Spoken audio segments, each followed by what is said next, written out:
시작하겠습니다. 오늘은 일단 오늘의 주제는 생활치수 치료입니다. 이제 뭐 예전에 이런 강의들을 들어보셨을 텐데 우리 그 근간치료 분과에서도 한번 이제 좀 간략하게 얘기를 했던 적이 있었거든요. 몇 년 전에. 네, 그때하고는 내용이 조금 더 많이 보충이 돼 있고요. 제가 작년이랑 재작년에 이제 학회랑 뭐 다른 그 이제 뭐 학술대회 때 발표를 했던 내용입니다.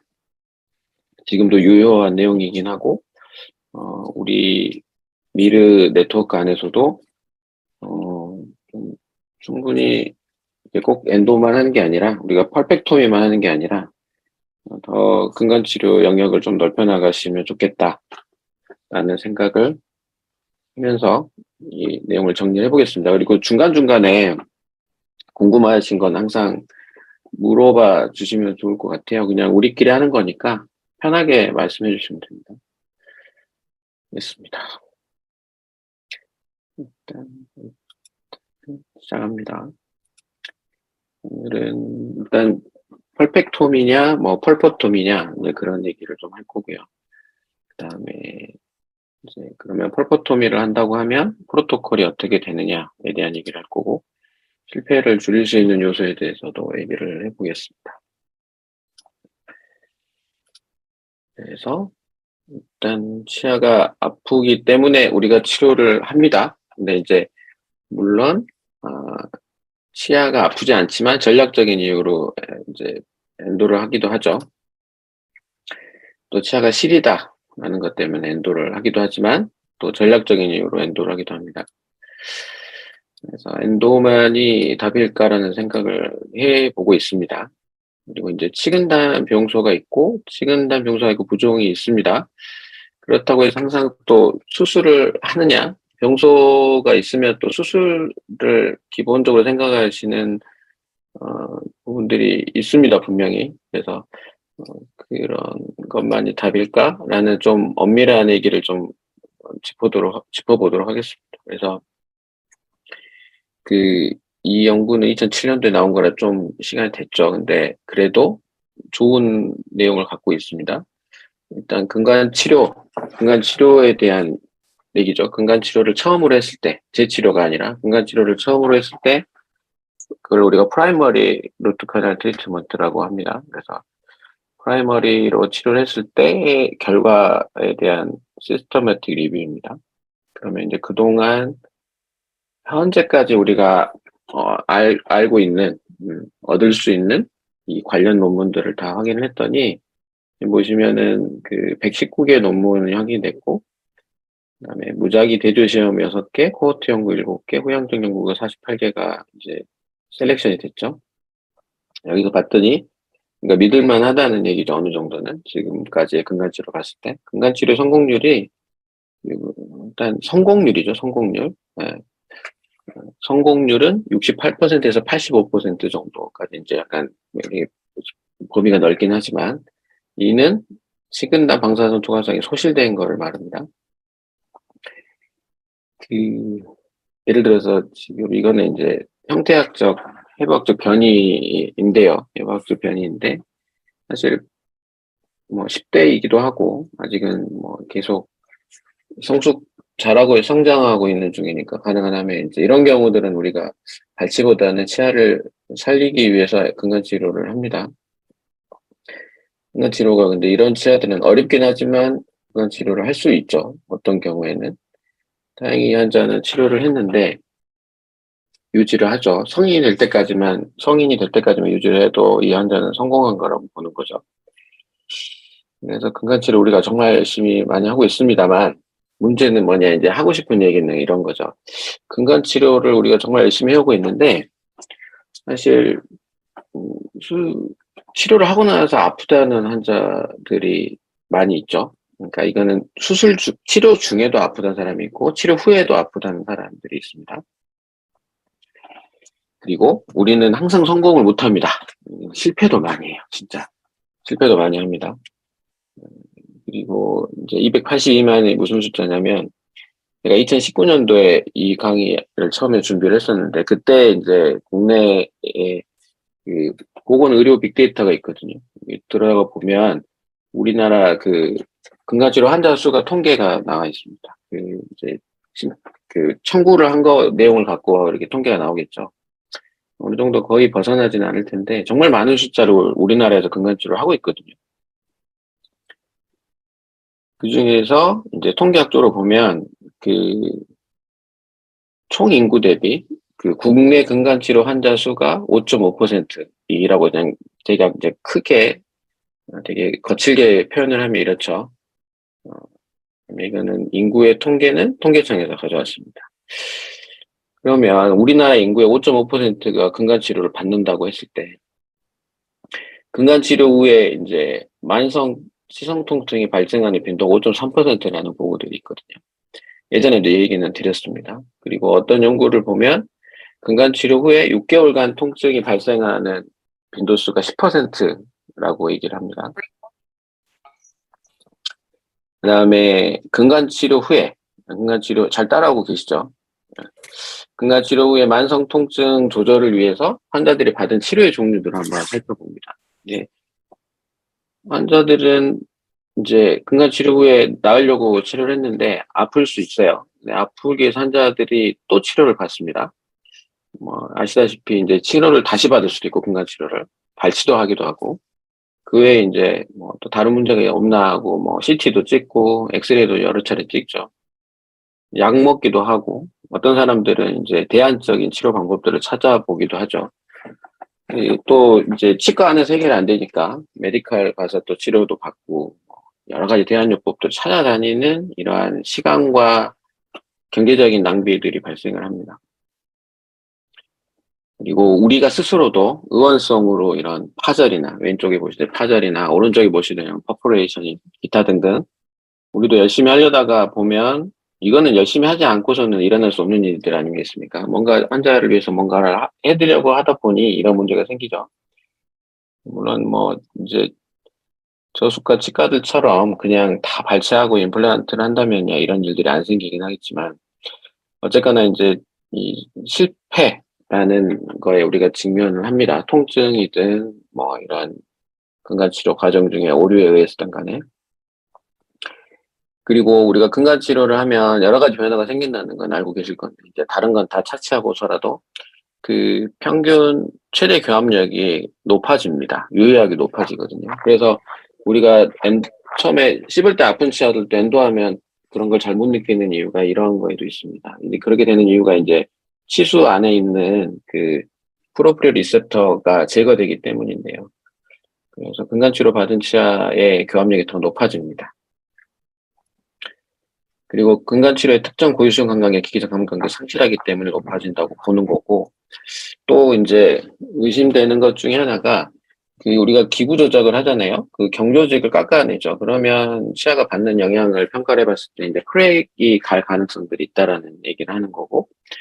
근데 이제 이런 연구들이 정말 또 크랙의 그 기구 조작 후에 우리 근간 치료 후에 치아에 어떤 변화가 왔느냐에 대한 이제 연구들이 많이 또 됐는데 거기에 대한 이제 리뷰 논문을 보면 2020년도에 이제 이 마이크로 크랙이 우리가 유발을 하느냐, 근간 치료를 해서 마이크로 크랙 유발하느냐에 대한 그 많은 연구들을 다 이렇게 리뷰를 해서 내놓은 결과가 뭐냐, 뭐 예전에는 이렇게 앞서 보여드린 화면에서처럼 크랙이 유발하는 거다, 마이크로 크랙을 우리가 유발한다라고 생각을 했는데 이제 엄밀하게 따져 보니까 그 근관 성형을 이 문헌의 결론이 그래요. 근관 성형 우리가 적절하게 수행한다면 치아 구조에 손상을 일으키진 않을 거다라는 얘기를 합니다. 그 이제 왜 앞에 보여드린 연구에서는 그런 결과가 나냐?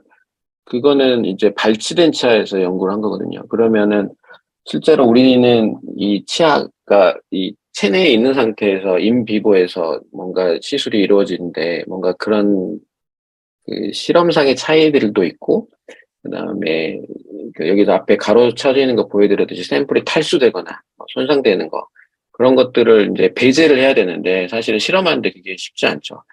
그리고 이제 마이크로시티를 이용한 연구들이 그나마 이제 이런 것들을 배제할 수 있는 건데 어쨌거나 이제 그런 결과가 이렇게 나옵니다. 우리가 적절하게만 수행하면 치아 구조에 손상을 일으키지 않을 거다라는 게 결론이긴 해요, 현재까지. 이 연구 결과를 유심히 좀 들여다보면, 만약에 이제 적절하게 수행하지 우리가 못할 수도 있잖아요. 뭐 이제 우리가 컨디션이 안 좋을 수도 있고, 뭐, 그렇잖아요. 여러 가지 상황, 우리의 감정 상태가 안 좋을 때 진료를 한다든가, 너무 힘들어서, 뭐, 여러 가지 이유가 있죠. 그러면 적절하게 수행하지 못할 수도 있고, 그러면은 문제가 생길 가능성이 있지 않겠습니까? 그리고 우리 개원이 입장에서 보면 지금 이제 제가 앞서 들은 이제 애들은 어느 정도 근거를 갖고 이제 말씀을 드려본 거고, 이게 이제 근간 치료를 우리가 안 하고 싶은 내용이죠.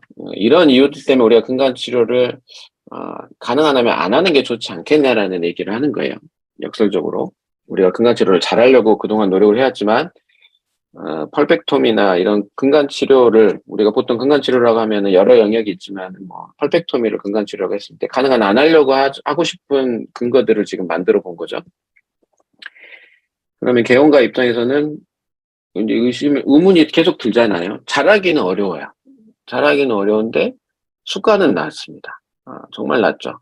그리고 컴플레인은 또 많습니다. 쉽지 않아요. 컴플레인 정말 많죠.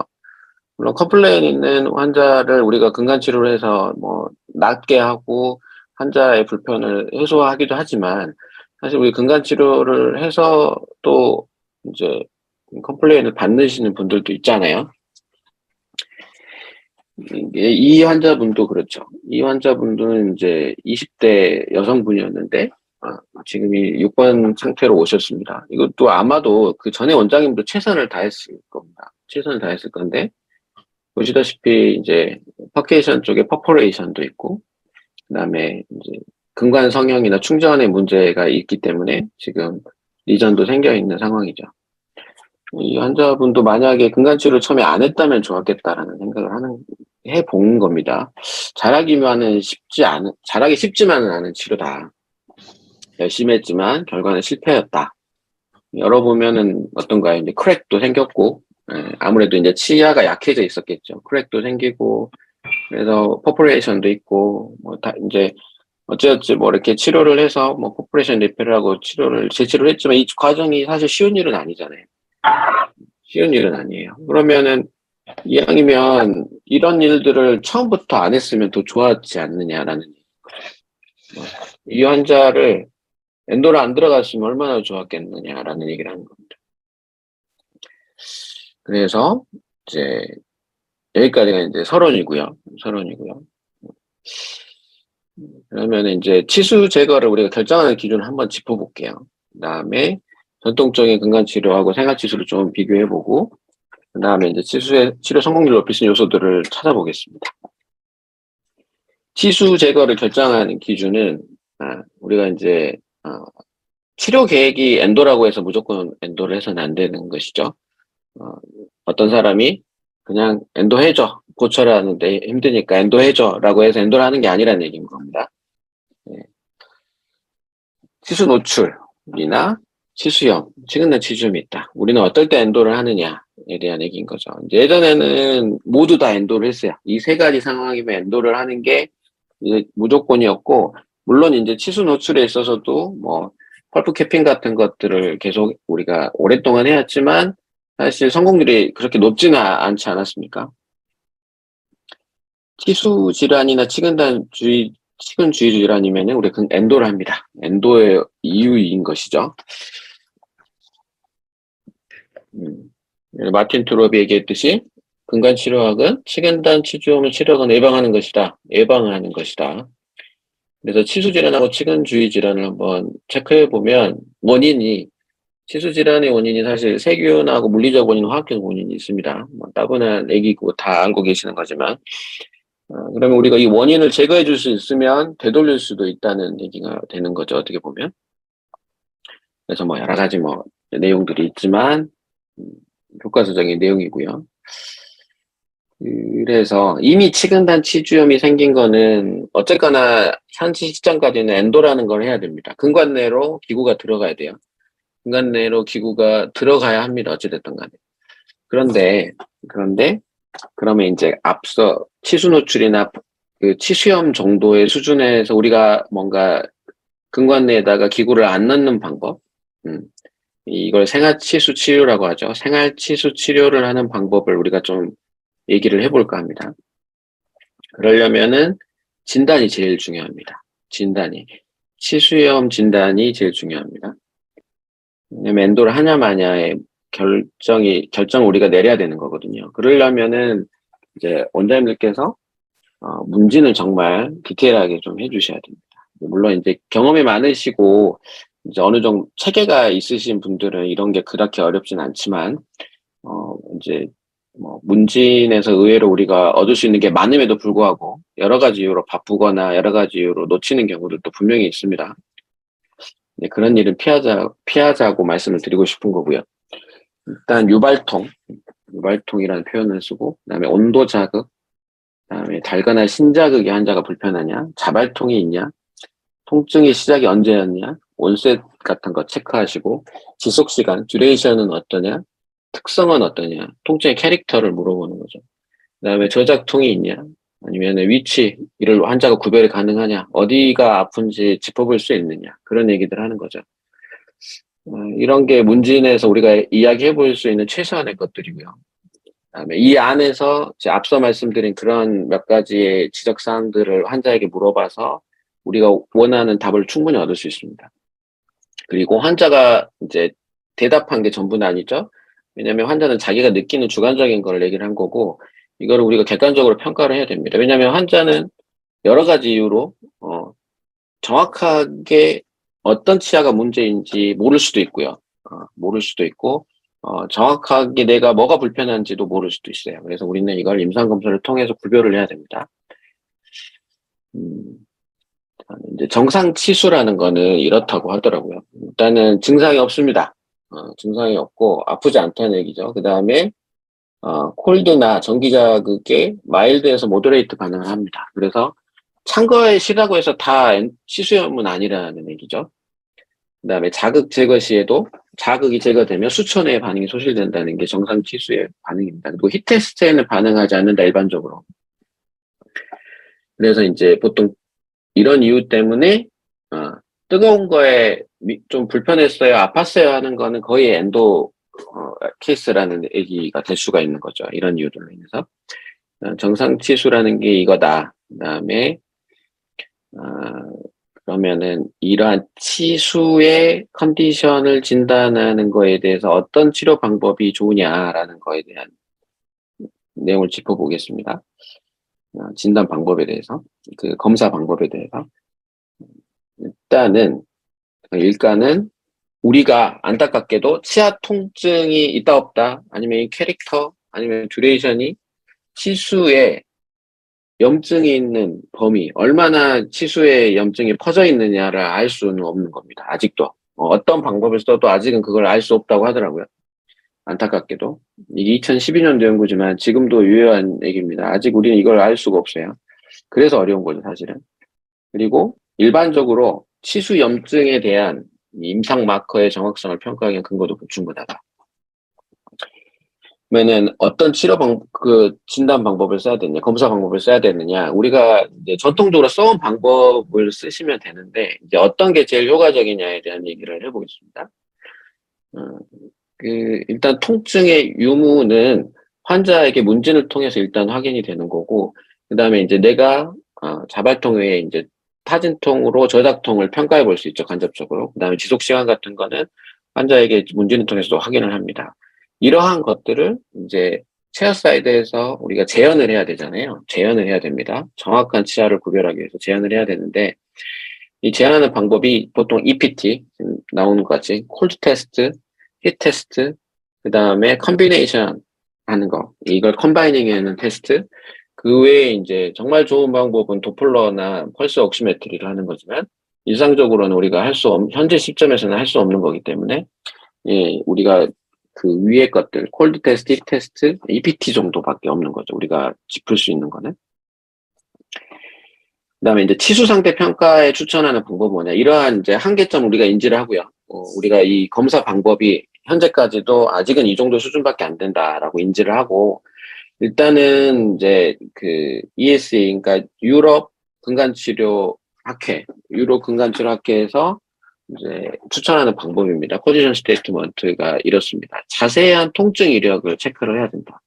앞서 말씀드렸듯이 제가 문진을 얘기했지만 그 문진에서 물어보는 것들, 이걸 체계적으로 물어봐야죠, 환자에게.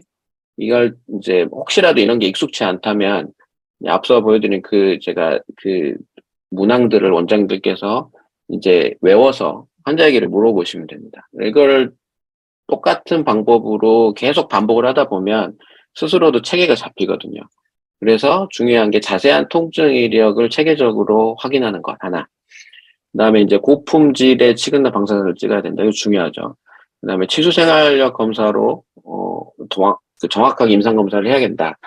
너무 당연한 얘기인데 사실 우리가 임상에서 너무 당연한 거를 이제 완전하게 수행하느냐는 또 다른 문제가 되지 않습니까? 그래서 그 수행을 한다라는 거에 대해서 원장님께서 이제 포커스를 맞추셔야 될 것 같습니다. 일단 치수생활력 검사는 이제 앞서 말씀드렸듯이 콜드 테스트하고 EPT 복합 검사가 제일 유효합니다. 힛 테스트는 정확도가 조금 떨어지거든요. 그냥 힛 테스트를 할 때는 원장님들께서 환자가 뜨거운 거에 아팠어요 하는데 이제 정확한 치아의 위치가 구별이 안 될 때만 하시면 됩니다. 정확한 그 감별 진단이 안 될 때만 힛 테스트를 하시면 되고 일반적으로는 힛 테스트는 필요 없습니다. 그리고 일반적으로는 치수염이 있는 치아는 다 콜드 테스트에 반응을 하기 때문에 콜드 테스트를 하실 수가 있겠습니다. 물론 항상 이렇다고 해서 체크가 또 되는 건 아니지만 일반적으로는 그렇습니다. 그 다음에 치수염 평가에 CBCT를 또 사용하는 것은 부당하다. CBCT를 사용하는 사람이 있기 때문에 이런 내용이 나왔겠죠. 그러면 이제 원장님께서 이제 이러한 치수염의 상태를 인지를 하셔야 되는데요. 뭐 이렇게 자세하게 뭐 우리가 여기서 그런 조직학적 얘기를 할 필요는 없지만 임상적으로 필요한 얘기만 하겠습니다. 일단은 비가역적 손상이라고 하면 이제 우리가 원장님들께서 생활치수 치료를 하지 않아야 되는 내용이고 현 시점에서 생활치수 치료를 하는 게 아니라 펄펙토미를 해야 되는 거고요. 가역적 치수염의 상태라고 하면 이제 원장님께서 기다려 볼 수 있는 거죠. 일단은 비가역적 손상의 제일 특징이 뭐냐? 자발통이지 않습니까? 다 원장님께서 아시다시피 자발통이고 자극이 제거된 후에도 지속이 되는 수분에서 뭐 수시간 동안 지속되는 방사통이 비가역적 손상의 가장 큰 특징이다. 그리고 가역적 치수염의 특징은 뭐냐? 좀 아프더라도 짧게 지속하고 수초 정도 지속하고 아니면은 증상이 없을 수도 있고 물론 여기서 벗어나는 내용들도 있죠. 무슨 말이냐면 가역적 치수염이라고 우리가 판단을 했지만 사실 뭐 증상이 없는 펄파이티스도 있을 수도 있는 거고 여러 가지 상황은 있을 수는 있지만 우리가 완벽하게 이걸 컨트롤할 수는 없고 그래도 일단 우리가 임상적으로 최선을 다할 수 있는 내용이라고 보시면 될 것 같습니다. 자, 콜 테스트는 뭐 아이스 스틱을 쓰시기도 하지만 정확도가 좀 떨어집니다. 그리고 물이 녹아서 흘러내리기도 하죠. 콜 테스트는 이게 제일 편합니다. 원장님께서 이게 보면 엔도프로스트라고 그 제품명이 적혀 있는데 이걸 쓰시는 게 제일 편리합니다. 저도 써보면 이거 한 통 사면 몇 년 쓰거든요, 사실. 몇 년 씁니다. 이거 신원덴탈에서 판매를 하는데 그 엔도프로스트 이걸 쓰시면은 괜찮을 것 같아요. 그래서 코튼 펠릿에 이렇게 쫙 뿌려가지고 그러면 순식간에 이렇게 냉각을 시킬 수 있거든요. 그래서 그걸 이 수분의 수분이 아니라 공기 중에 수분들하고 이렇게 만나서 냉각을 이게 얼입니다. 이 코튼 펠렛이 얼죠 순식간에. 근데 그거를 치아에 갖다 대서 테스트를 하실 수가 있겠습니다. 그냥 이렇게 뿌리면 돼요. 이렇게 뿌리면 정말 순식간에 얼입니다. 공기 중에 수분과 만나서 순식간에 얼게 됩니다. 그래서 이걸 쓰시고요. 그냥 갖다 대시면 되는데 갖다 대는 위치에 대한 얘기는 여러 가지가 있긴 합니다. 뭐 이제 그런데 일단 뭐 교환면에 되셔도 되고, 뭐, 어디든 자극이 되는 데는 다 대보실 필요가 있겠습니다. 협살로 대보시고요. 그다음에 그러면 펄프 테스트 중에서 어떤 게, 그러니까 펄프 테스트라는 거는 치수 생활력 평가라는 거죠. 치수 생활력 평가에 여러 가지가 있는데, 어떤 게 진단 정확도가 높으냐에 대한 이 리뷰 연구입니다. 그러면 이거는 2018년에 나온 거니까, 그래도 가장 최근에 나온 리뷰 논문입니다. 제가 앞서도 콜드 테스트, 히 테스트, EPT를 말씀드렸지만, 그, 가장 정확한 거는 도플러예요. 펄스 옥시메트리. 말씀드렸듯이 이걸 우리가 지금 쓸 수는 없고, 임상에서. 고작 쓸 수 있는 게 이제 세 가지 연구인데, 이 중에서 가장 그래도 정확도가 높은 거는 콜드 테스트입니다. 콜드 테스트입니다. 맨 왼쪽에 보시다시피 콜드 테스트예요. 근데 이제 물론 디테일한 차이는 좀 있어요. 여기 보시면은 이제 콜드 테스트가 생활 치수에서는 조금 더 정확도가 있고, 지금 EPT가 생활 치수 조금 높은 정확도가 있고, 실활 치수에서는 조금 떨어진다고 얘기는 하고, 뭐 이런 약간 미세한 차이들은 있습니다만, 사실 임상적으로는 그냥 일반적으로는 원장님들께 제가 말씀드리는 거는 이러한 디테일한 차이들은 있을 수는 있지만, 그냥 콜드 테스트 하시면 됩니다. 그리고 EPT는 곁들여서 하시면 되세요. 콜드 테스트로 체크가 되면은 이제 거기서 진단이 완료되지 않습니까? 근데 콜드 테스트로 확인이 안 될 때는 EPT를 추가로 하시면 되는 거죠. 항상 콜드 테스트 EPT를 병행할 필요는 없습니다. 근데 이런 걸 해도 안 나오면 이제 힛 테스트까지 해보실 수가 있는 거죠. 그래서 항상 힛 테스트도 옵션이다. 힛 테스트도 옵션이다라고 생각하시면 됩니다. 콜드 테스트는 이렇게 하시면 되고, 가장 첫 번째로 선택하고 가장 손쉬운 방법이죠. 적용하기도 쉽고, 그렇습니다. 그리고 이제 워터 베스 테크닉이 있죠. 그거는 이제 콜드나 힛을 다 할 수는 있는데, 뭐 이렇게 콜드를 할 때 번거롭잖아요. 그래서 아까 앞서 말씀드렸듯이 이러한 엔도프로스트라는 그 제품으로 이렇게 스프레이로 뿌려서 하는 걸 추천해드리고, 힛 테스트 할 때는 그게 안 되잖아요. 그래서 이렇게 워터베스 테크닉은 힛 테스트 할 때, 우리 정수기에서 따뜻한 물 받아오면 그걸로도 환자는 충분히 자극을 받습니다. 이렇게까지 해서도 진단이 안 나오면 이제 감으로 해야죠. 감으로 해야 되는데, 이제 대개는 이제 일반적으로는 여기서 벗어나는 진단은 이제 크랙에 관련된 경우하고, 그 다음에 이제 수복물이 깊은 경우라든가, 수복물이 굉장히 펄프에 가깝게 깊었다든가, 그런 것들이 이제 걸러져야 됩니다. 그러면은 이제 대부분의 진단은 나오고, 그 다음에 중요한 게 이제 여기서 빠진 내용 중에 하나가 이제 TFO죠. 과교합에 의한 치수의 염증 상태. 네, 그게 원인이 될 겁니다.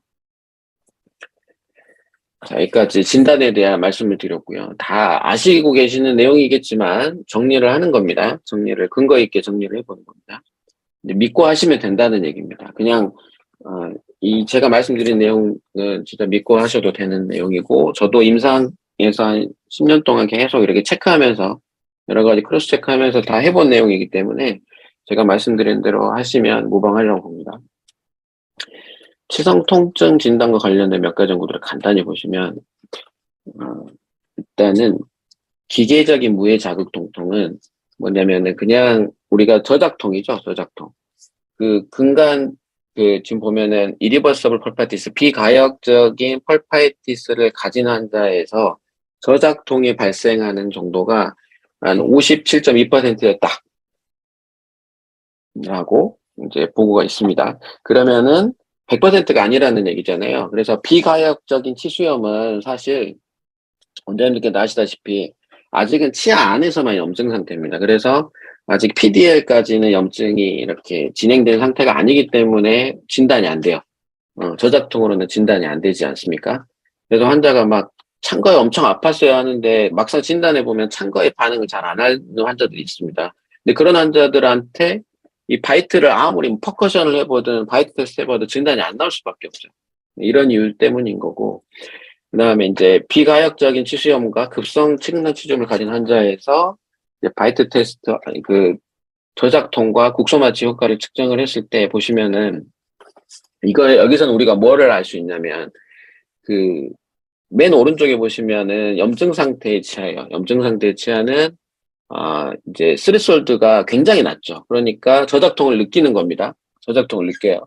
그런데 노멀한 치아, 맨 왼쪽에 보시면 노멀한 치아가 있잖아요. 노멀한 치아는 스레솔드가 굉장히 높기 때문에 저작통을 느끼지 않습니다. 일반적으로는. 그러면 가운데는 뭐냐?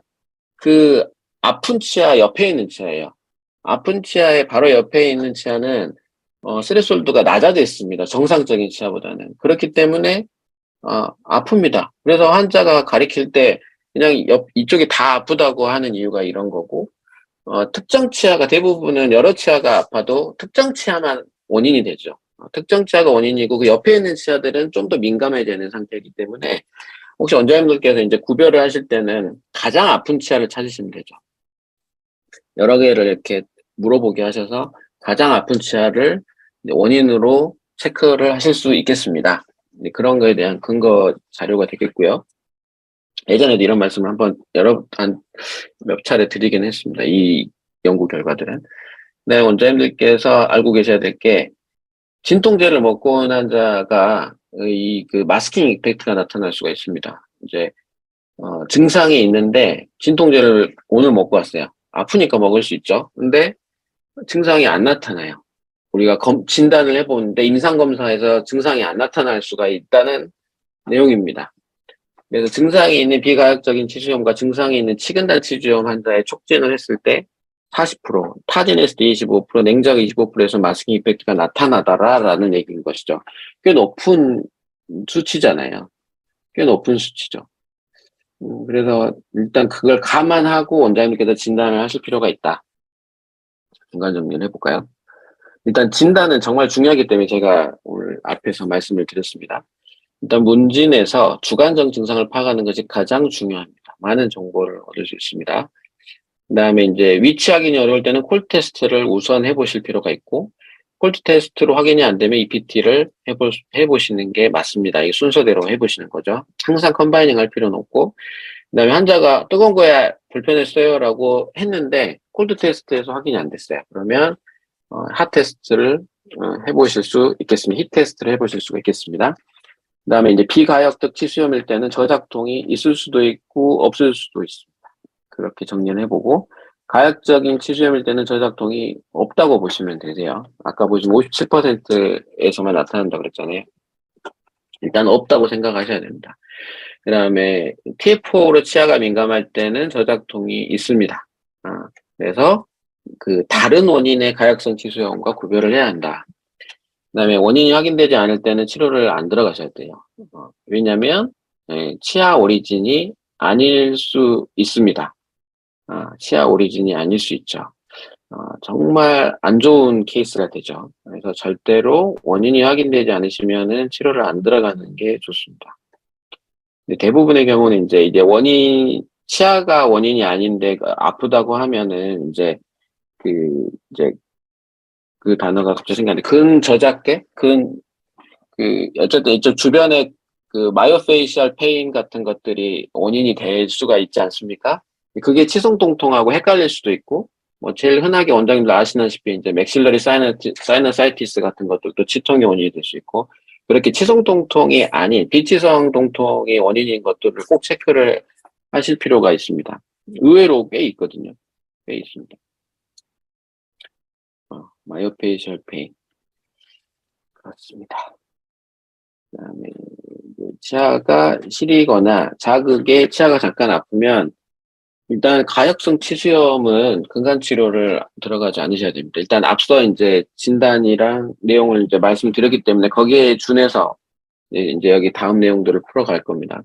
가역성 치수염일 때는 근간 치료를 들어갈 필요가 없습니다. 네. 가끔 원장님들하고 이렇게 얘기를 해보면 이걸 구별을 의외로 못 하시는 경우가 꽤 있어요. 그러니까 이제 진단이 안 되면 무조건 엔도죠, 이제. 엔도. 무조건 환자가 아프다 그러면 엔도예요.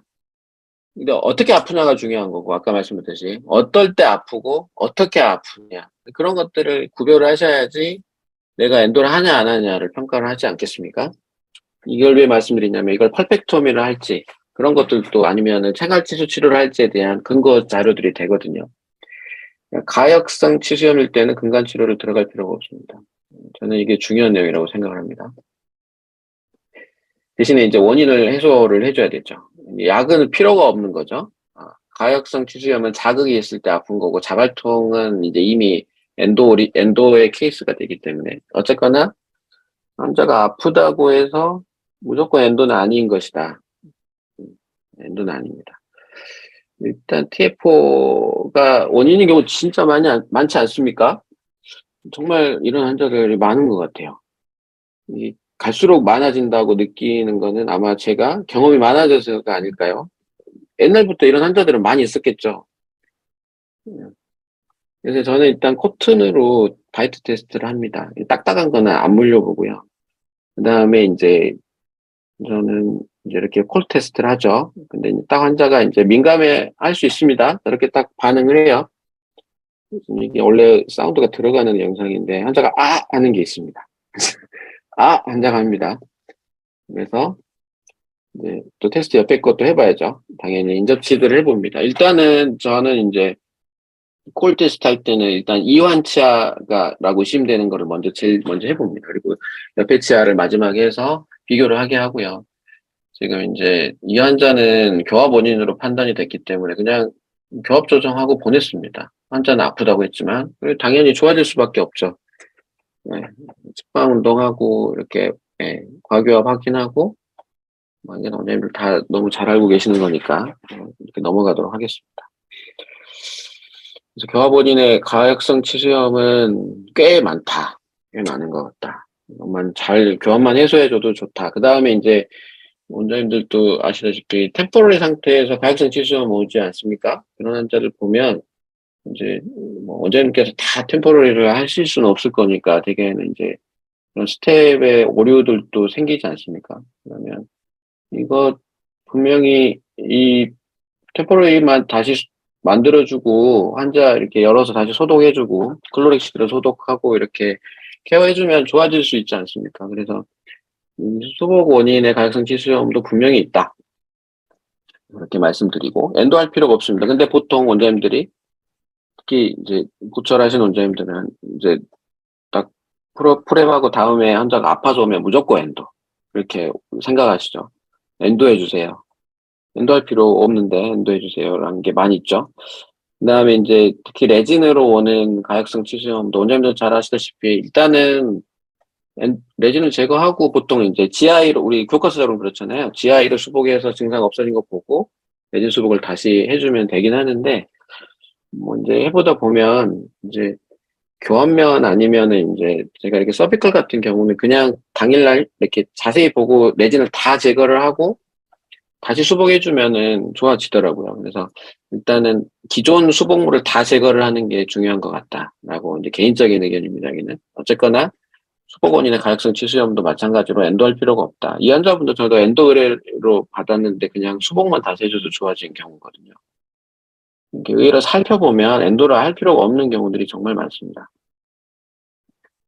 그다음에 균열 원인의 가역성 치수염도 마찬가지로 이제 크랙의 경우는 사실 도 아니면 모인데 이거는 이제 환자의 성향도 보시고 진행을 해야 되지만 대부분의 환자는 그 엔도 안 하고 치료하기를 저는 원하시더라고요. 환자하고 얘기를 해보면 이거는 일단 고철을 진행하고 나중에 증상 생기면 엔도를 하자라는 식으로 저는 이제 그 순서를 얘기를 합니다. 그게 뭐 치수염의 상태를 봤을 때 당연히 그 순서가 맞다고 판단을 하는데 뭐 다르게 생각하시는 원장님도 계실 거지만 일단 그렇습니다. 크랙 원인일 경우도 가역성 치수염은 이제 크랙을 가능한 제거를 해서 수복해주고 크라운해서 보는 거죠. 크라운을 반드시 해야 합니다. 크라운을 반드시 해야 됩니다. 그다음에 원장님께서 바이트 테스트를 해보실 때 크랙의 오리진의 경우에 바이트 테스트를 해보실 때 이제 커튼 같은 걸로는 안 되는 경우가 꽤 있죠. 당연히 재현이 잘 안 되잖아요. 크랙 같은 경우는. 그러면 이제 예를 들어서 환자가 뭐 껌을 씹을 때 아팠다라든가 뭐 김 같은 거 이렇게 얇은 거 씹을 때 아파하는 거 있지 않습니까? 그러면 이제 또 가끔씩 이제 확인이 될 때가 러버댐 시트 이렇게 잘라서 이렇게 환자한테 이렇게 씹어보게 하는 방법들이 있습니다. 그러면 또 크랙에 의한 저작통을 확인해 볼 수 있습니다. 화이트 테스트 이렇게 저번에 시트 물려보고요. 질겅질겅 이렇게 씹어보게 하거든요. 그러면은 이제 또 확인될 때가 있고, 상아질 과민증도 원장님들께서 구별을 반드시 해주셔야 됩니다. 유심히 잘 지켜보시고요. 특히 상아질 과민증은, 사실 과민증은 이게 따로 이것만 갖고 얘기해도 정말 긴 내용인데, 어쨌거나 이제 루트가 노출되어 있기 때문에 생기는 일이고, 그 루트에 덴틴이 노출된 거죠. 시멘텀이 벗겨져서. 어쨌거나 이러한 부분에 세균이 덮여있기 때문에 실인 거고, 기본적인 메커니즘은 그렇지 않습니까? 세균이 덮여 있어서 실인 거죠. 세균이 내는 독소 때문에 민감해져 있지 않습니까? 그래서 그 덴탈 튜블이 열리는 거죠. 그래서 세균만 잘 제거되고 브러싱이 계속 잘 돼서 유지만 되면 그건 다시 봉쇄가 자연적으로 됩니다. 그리고 과민증은 사라질 수 있죠. 이렇게 해서 걸러지는 환자들이 꽤 있지 않습니까? 그렇습니다. 근데 만약에 이제 이러한 전처치들이 안 이루어지고 환자가 브러싱이 해결이 안 된 상태에서 우리가 단순히 이제 지각감이 쳤지만 한다면 해결이 안 되죠. 이 환자들은. 계속 재발할 겁니다. 뭐 이것도 따로 뭐 긴 내용이니까 이렇게 넘어갑니다. 일단 지금 오늘은 어쨌거나 생활치수에 대한 얘기입니다. 외상에 의한 치수 노출이 있죠. 외상에 의한 치수 노출이야말로 또 생활치수 치료에 정말 좋은 적응증이 되겠습니다. 일단은 원장님들의 여러 이제 진료실의 상황에 따라서 선택을 하실 수는 있겠지만 일단은 근거 있게 진료를 한다라고 봤을 때는 일단 가능하다면 이제 치수염의 상태를 구별을 하셔가지고 이게 치료 계획을 이렇게 잡으시는 게 좋을 것 같습니다. 어쨌거나 근간 치료를 안 할 수 있으면은 안 하는 게 좋겠다라는 게 이제 기본적인 마인드고요. 근간 치료를 많이 하는 사람이지만 저도 많이 하는 사람이지만 안 할 수 있으면은 안 하는 게 정말 좋겠다. 일단 힘들잖아요. 근간 치료하는 게. 그래서 비교를 좀 해보겠습니다.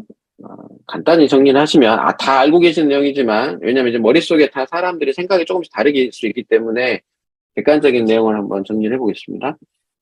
펄펙토미는 일단 외과적으로 완전히 제거하는 거예요. 그게 펄펙토미죠. 다 아시다시피. 그 다음에 이제 용어에 약간의 혼란들이 있을 수는 있지만 일단 여기에 근거하면 바이탈 펄프 세라피, 생활치수 치료라는 거는 대부분 경우 이렇게 해당이 됩니다. 펄퍼토미, 파셜 펄퍼토미, 다이렉트 펄프 캐핑까지가 보통 바이탈 펄프 세라피라고 하고 어떤 사람들은 인다이렉트 펄프 캐핑도 바이탈 펄프 세라피에 넣기도 범주에 넣기도 합니다. 그래서 이거는 뭐 이제 관점에 따라 좀 다른 것 같습니다만 일반적으로는 펄퍼토미나 파셜 펄퍼토미, 펄프 캐핑이 해당이 되겠죠. 치수가 노출된 거에 대해서 조치를 하는 게 이제 생활 치수 치료인 거죠. 펄펙토미가 아닌 것들. 그다음에 이제 펄포토미에 대한 또 용어가 또 미세한 차이들이 있지 않습니까? 그 풀 펄펙토미는 이 생활 치수의 치간 부위를 외과적으로 제거를 하는 겁니다. 그러니까 이제 그 근관 입구 위쪽으로는 다 제거를 하는 게 풀 펄펙토미다. 그다음에 우리가 보통 크백 펄퍼토미라고 하는 파셜 펄펙토미는 그 치간 부위와 치근 부위의 치수 생활력을 보존할 목적으로 작은 부분을, 치간 부위에서 작은 부분만 제거를 하는 거죠. 이게 크백 펄퍼토미고, 옛날에는 이제 크백 펄퍼토미 처음 개발될 때는 뭐, 이제 그 다른 화학적인 약품들을 써서 이제 펄퍼토미를 했었죠. 그래서 성공률이 높지는 않았습니다. 높지는 않았습니다.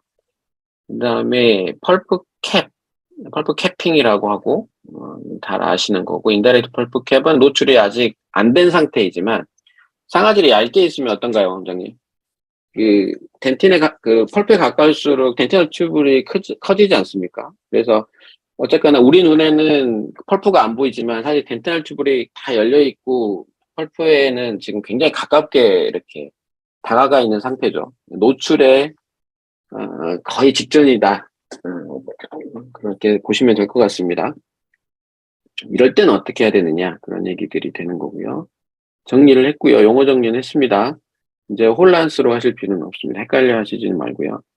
펄펙토미는 일단은 우리가 계속 해왔던 겁니다. 근데 이제 앞서 말씀드린 단점들이 있는 거고 그다음에 바이탈 벌브 세라피는 이제 단점이 있습니다. 단점이 생활치수를 보장한다는 좋은 점이 있지만 지금도 우리가 예측할 수 없는 게 근간 폐쇄입니다. 근데 여기에 대해서 이제 펄퍼토미 같은 걸 안 하시는 분들의 이제 가장 큰 주장은 근간 폐쇄가 나중에 되면 엔도하기 힘드니까 그 펄퍼토미 같은 거는 안 하는 게 좋지 않냐라고 생각하시는 분들도 계시거든요.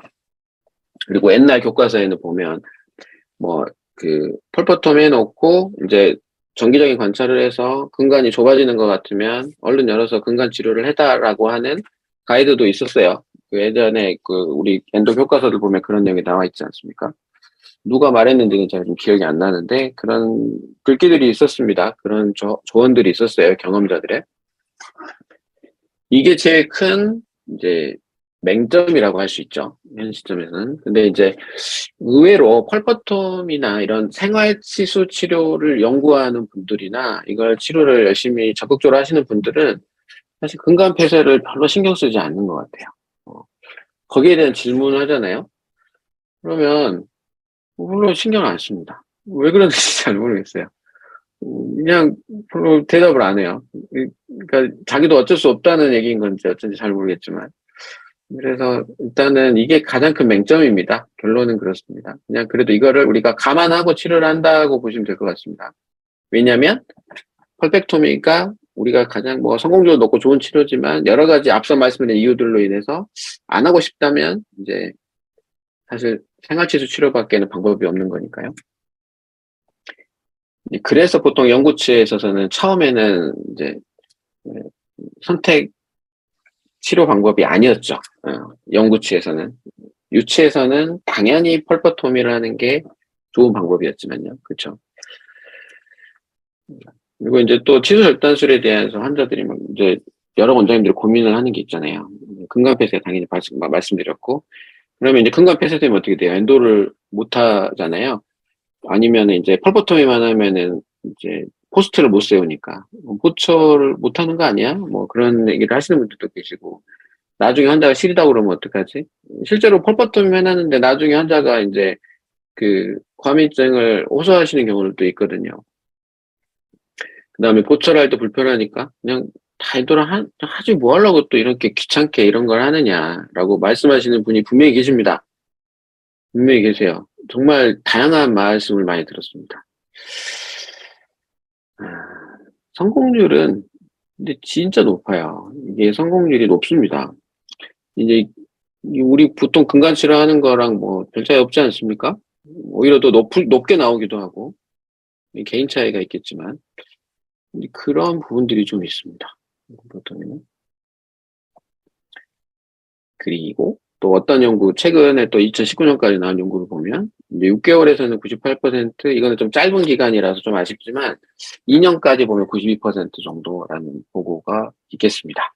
이것도 이제 리뷰 논문이기 때문에, 왼쪽에 보시면 무작위 대조 시험 5개, 전향적 연구 6개. 전향적 연구가 좋은 연구죠. 그래서 이렇게 해서 이 정도의 문헌에서 봤을 때는 성공률이 그래도 굉장히 높다라고 말씀드릴 수 있겠습니다. 이게 이제 대상이 뭐냐? 보면은 그냥 펄퍼토미가 아니고요. 우식에 노출된 영구치죠.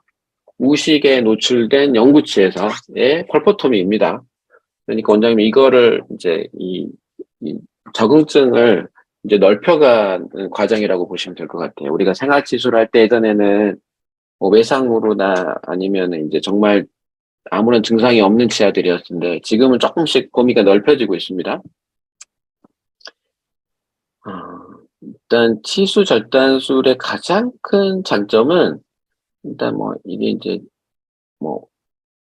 뭐 대수냐라고 생각할 수도 있지만 사실 이 인테그리티를 유지를 한다는 것입니다. 치수의 혈행과 영양을 유지한다. 이게 정말 큰 의미를 담고 있죠. 그다음에 이제 또 장점이 뭐냐? 엔도를 했는데 원비짓에 끝낼 수 있습니다. 이거는 정말 큰 장점이 아닐까요? 네. 원비짓에 끝납니다. 이렇게 여러 개 치아도 원비짓에 다 끝낼 수 있습니다. 코까지 다 올리잖아요. 특히 이제 이 환자는 저는 이제 그래서 펄퍼토미를 지금 이것도 보면 다 정출된 케이스거든요. 정출돼 있는데 이제 엔도를 하면 힘들잖아요. 정출돼 있으면 우식에 노출된 것도 아니지 않습니까? 그러면 그냥 펄퍼토미 하면 됩니다. 정말 성공률은 높다. 원비짓에 끝난다. 하는 장점이 있겠습니다. 그다음에 보시면은 2011년에 나온 연구를 보면 자, 잘 보세요. 우식으로 치수가 노출된 성인 연구치에 대한 바이탈 펄프 세라피는 쟁점이 있습니다. 일단은 그래서 성인 연구치니까 아까 말씀드린 여러 가지 쟁점이 있어요. 뭐 근간 폐쇄라든가 아니면 성공률이 낮지 않느냐 막 그런 고민들 했었죠. 예전에는 2011년 연구를 보시면 아실 수 있습니다. 바이탈 펄프 세라피는 그래서 어린 환자들한테 시행하는 추천이 됐어요. 이유는 뭐냐? 치수 조직의 치유 능력이 더 높다고 생각을 했거든요. 연령이 높은 환자보다. 그런데 결론은 뭐냐? 현 시점에서 결론은 뭐냐? 2011년도에 그 결론은 뭐냐? 아직까지 이러한 주장을 뒷받침한 연구는 없다는 게 재밌는 얘기입니다. 우리는 이걸 되게 막연하게 생각한 거죠. 어리니까 더 치유 능력이 높을 거야라고 생각을 한 겁니다. 이게 근거가 없는 거예요. 의외로 찾아보니까. 그래서 사실 연구 결과들을 보면 바이탈 펄프 세라피가 성공한 결과들이 환자 연령대는 정말 다양합니다. 전 연령대에 걸쳐 있어요. 그래서 이거는 뭐냐, 뭘 말하느냐. 질병의 원인을 제거한 후에는 연령이 낮은 환자나 높은 환자 모두에서 치수 조직의 치유 능력은 높다. 그렇게 볼 수 있는 겁니다. 그렇게 결론을 이 연구에서는 내렸고, 그 다음에 이제 치근의 성숙 정도나 아니면 정도하고 파셜이나 풀펄퍼토미 간의 성공률에 유의한 차이가 없다. 이 말은 뭐냐? 제일 중요한 게 가로에 쳐진 거죠. 염증성 치수를 완전하게 제거하는 게 중요하다. 근데 사실 이게 제일 어려운 거잖아요. 앞서 보여드렸듯이 이 어떤 우리 임상 마커 얘기도 했지만은 우리가 어떤 방법을 써서라도 그 펄프의 상태를 다 모른다는 게 문제인 거죠. 이게 제일 어려운 지점입니다. 이래서 어떤 사람은 성공하고 어떤 사람은 실패를 경험하는 이유인 것인데 어쨌거나 그렇다는 얘기죠. 염증성 치수를 완전하게 제거하는 게 중요하다. 그래서 지금 연구를 사람들이 많이 하는 게 이 부분이에요. 정말 첨단으로 연구하시는 분들을 보면 펄프에 대해서 지금 염증성 치수를 임상적으로 확인하는 방법에 대한 연구를 정말 많이 하고 있거든요. 사실 그런 거잖아요. 예를 들어서 뭐 시약, 우리 그 KRS 디텍터 같은 거 같이 이렇게 시약 떨어뜨리면 딱 이렇게 염색이 돼가지고 이렇게 염증 치수 우리 구별할 수 있으면 얼마나 좋아요. 그런 연구들을 하는 것 같아요. 아직까지 개발은 되지 않았습니다. 그다음에 이제 그렇고요. 펄프에 대한 얘기는 그렇습니다. 그래서 원장님께서 펄퍼토미를 너무 이렇게 불신하실 필요도 없고 적절하게 쓰시면 저는 된다고 생각을 합니다. 그다음에 이제 어떤 재료를 써서 하느냐에 대한 얘기는 결론은 사실 나와 있죠.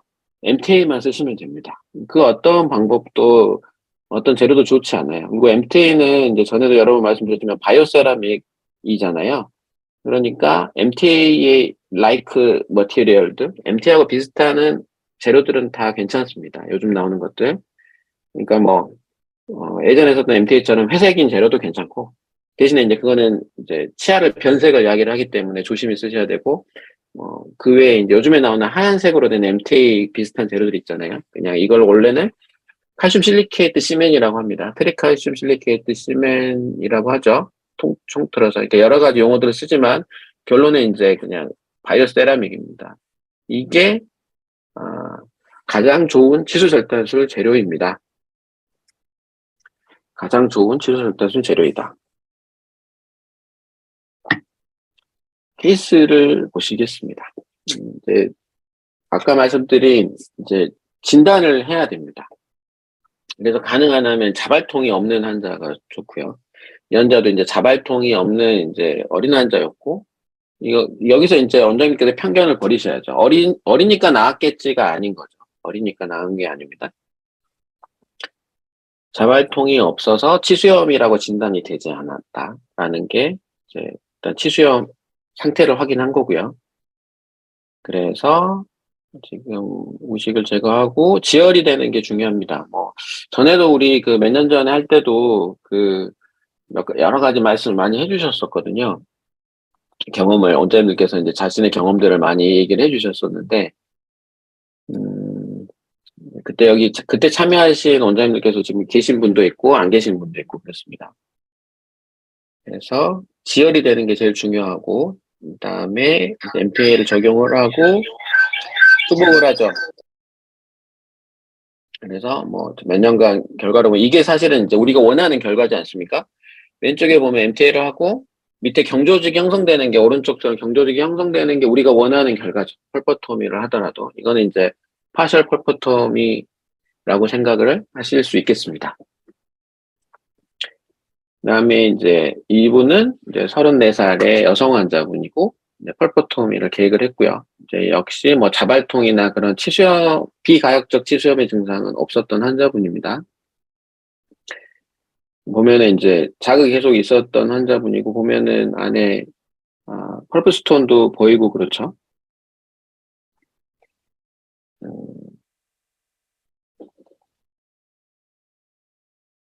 소리가 너무 좀 시끄러우실 수도 있는데요. 지금 여기 영상 사운드도 넘어가나요? 안 넘어갑니까? 일단은 하겠습니다. 네, 지금, 영상 사운드는 안 나옵니다. 네네, 감사합니다. 지금 이제 펄프를 제거를 하는 게 중요하고요. 다이아몬드 보러 제거합니다. 다이아몬드 보러 제거를 하고 지혈을 합니다. NaCl 적신 커튼으로 이렇게 패킹을 해서 한 3분에서 10분까지 합니다. 그래서 지혈되면 건조하고 MTA 적용을 하죠. MTA 적용하는 방법 뭐 여러 가지가 있는데 그냥 이렇게 옮기면 막 주변에 묻어서 막 지저분하죠. 일단 이렇게 페이스트로 믹스해서 하는 타입은 그래서 좀 번거로운 것 같아요. 그래도 확실한 방법이다. 그리고 이 재료는 이제 뭐 예를 들어서 엔도셈 MT 같은 경우는 패스트 세팅이 장점이잖아요. 그래서 한 5분 정도면 세팅이 되니까 바로 수복을 다 할 수 있습니다. 이렇게 제거하고 바로 이렇게 수복을 할 수 있다는 장점이고, 만약에 이제 이런 재료들이 아니라면 그냥 임시 수복을 해놓고 다음 네온 시에 이제 증상 보고 수복을 하시면 되겠죠.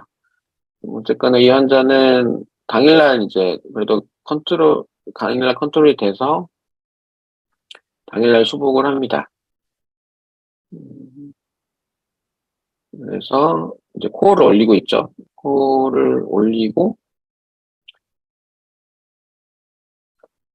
그다음에 다음 네온 시에 이제 보고 이제 크라운을 해서 마무리를 하는 환자분이죠. 이 환자분은. 그리고 펄프 캐핑의 경우도 이제 이렇게 프리믹스된 MT가 제일 편하세요. 프리믹스된 이렇게 시린지에 담겨 있는 상태. 물론 이제 관리를 잘 하셔야 됩니다. 관리를 잘 하셔야 되는데 이렇게 해서 프리믹스된 MTA가 제일 편하긴 하시고, 그다음에 제가 지금 이거는 커튼으로 이제 물에 적신 코튼으로 이렇게 세팅하는 걸 좀 기다린 거고요. 이게 제가 쓴 재료는 이거는 이제 그 마루츠에서 나온 프리믹스 MTA이긴 한데 이게 완전히 세팅이 안 됩니다. 패스트 세팅이 아니고 약간 물 뿌려도 이렇게 흩어지지 않을 정도의 약간의 물기를 가진 MTA 정도가 됩니다. 몇 분이 지나더라도. 그래도 수복은 가능해요. 수복은 가능해요. 이렇게 해서 뭐 어찌어찌 하고 넘어가겠습니다. 이렇게 해서 수복을 합니다. 그래서 이 환자는 뭐 코어하고 이제 크라운을 이렇게 했습니다. 결론은. 그런데 원장님께서 이제 여기서 포커스가 뭐냐면 원장님께서 펄퍼토미를 한다고 마음을 먹으실 때는 MT를 적용하기 전에 와동 형성을 다 끝내셔야 되는 겁니다.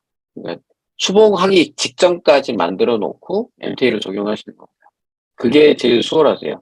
MT 해놓고 또 이렇게 와동 형성하고 있으면 MT가 흩어져서 떨어져 버릴 수도 있고 여러 가지 불편한 점이 생기거든요. 그래서 우식을 다 제거를 하고 그다음에 MTA를 적용하는 거는 어쨌거나 수복 직전 상태, 수복을 바로 할 수 있는 상태로 만들어 놓고 MTA를 적용을 하는 겁니다. 그래서 MTA가 다 굳으면 아니면 수복을 할 수 있을 정도의 점도가 되면 그때 이제 수복을 하시면 되겠습니다. 물론 이제 예전 연구들을 보면 이제 그때는 패스트 세팅이 안 나왔던 시절인데 MTA가 다 굳지 않았어도 이렇게 잘 이렇게 조작해가지고, 조작할 때, 우리 마이크로 브러쉬 같은 걸로 이렇게 톡톡톡톡 두드려 조작하시면 되거든요. 조작할 때 다 굳지 않았어도 어드헤시브 이렇게 조심스럽게 적용하고, 그 다음에 거기 위에다가 레진 올려도 접착력은 충분히 좋게 나온다라는 연구들도 있어요. 근데 막상 해보시면 굉장히 번거롭습니다. 왜냐면 MTA가 굳기 전이기 때문에 우리가 아무리 해도 그 약간 막 그런 페이스트 파우더 같은 게 막 묻어나오거든요. 그래서 그거는 별로 좋은 방법인 것 같지는 않아요. 막상 해보면. 근데 어쨌거나 그렇게 할 수도 있습니다. 특별히 레진의 결과에 영향을 주지 않는다라는 연구들이 있는데 사실 쉽지 않은 것 같아요. 그래서 가능한 하면 MTA가 굳고 나서 하시는 걸 추천해 드립니다. 중간 정리를 하겠습니다. 일단 여기서는 이제 생활치수 치료에 대한 임상을 말씀을 드린 겁니다.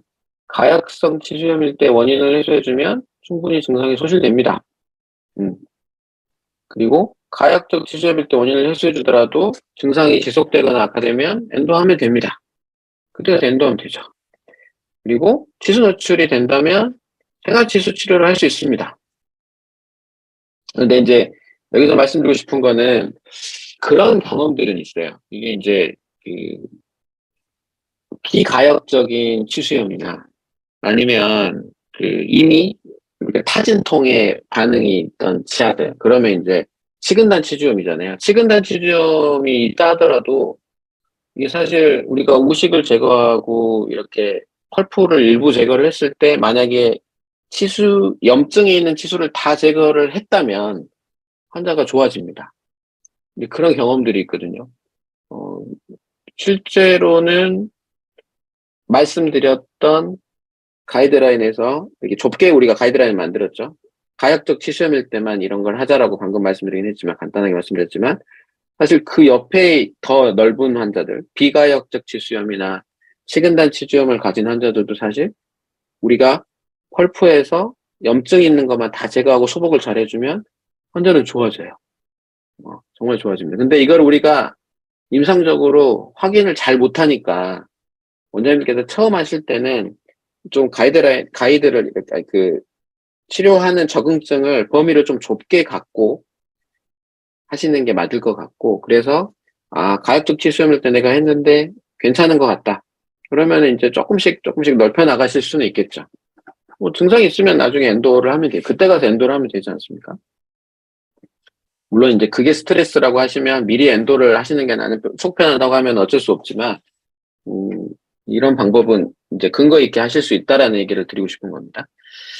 그 다음에 이제 치근단 치주염이 있고 수복이 가능한 상태일 때는 어떻게 하느냐, 보시면 이제 전통적인 근간 치료랑 재생 근간 치료가 이제 여기서 등장을 하는 거죠. 근데 현 시점까지는 이제 그 미성숙 연구치에서는 재생 근간 치료가 성공적이기도 한데, 이제 이미 치근이 완성된 상태에서의 재생근간 치료도 계속 시도를 하고 있거든요. 지금 그런 연구들도 많이 나와요. 그리고 성공적이라는 얘기도 있는데 이거는 좀 어렵습니다. 네, 어려워요. 어디까지 치수를 제거해야 될지 잘 모르거든요. 이거는 좀 어려워요. 어쨌거나 전통적인 근간 치료는 병소의 크기랑 상관이 없다. 치아가 원인이고 치근단 병소가 근간 치료로 낫기만 하면 우리는 수술을 할 필요도 없다. 수술을 할 필요도 없다. 그리고 재생근간 치료는 일단은 미성숙, 이거는 여러 번 보여드렸던 영상이니까 넘어가겠습니다.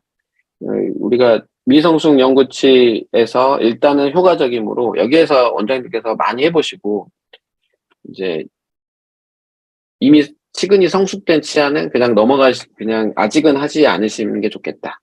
라고 말씀드립니다.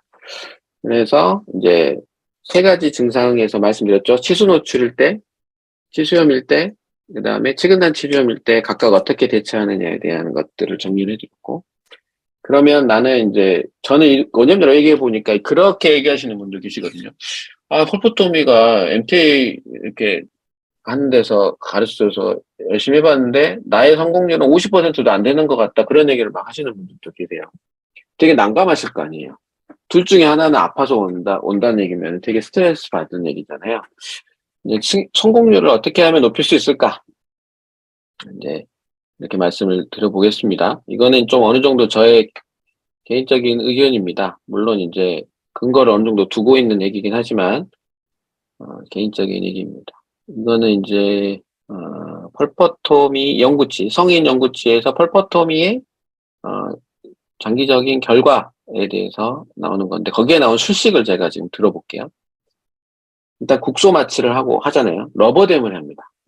러버댐을 합니다. 그 다음에 이제 우식을 다 제거하고, 이제 노출된 치수를 처치를 할 때 어떻게 하느냐.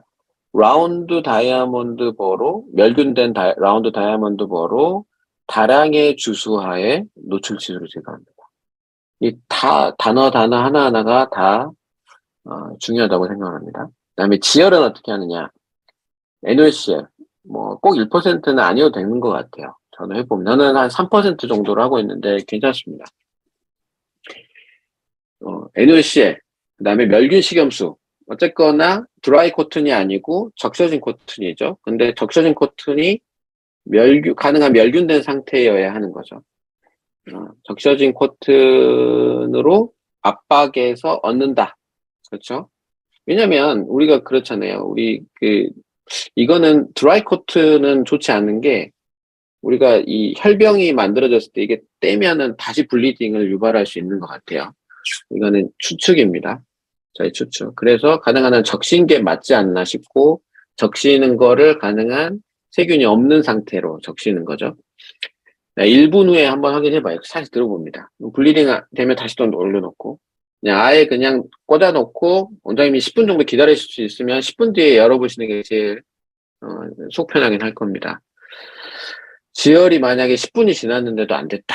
그러면 그냥 엔도를 하는 게 속 편하실 수 있습니다.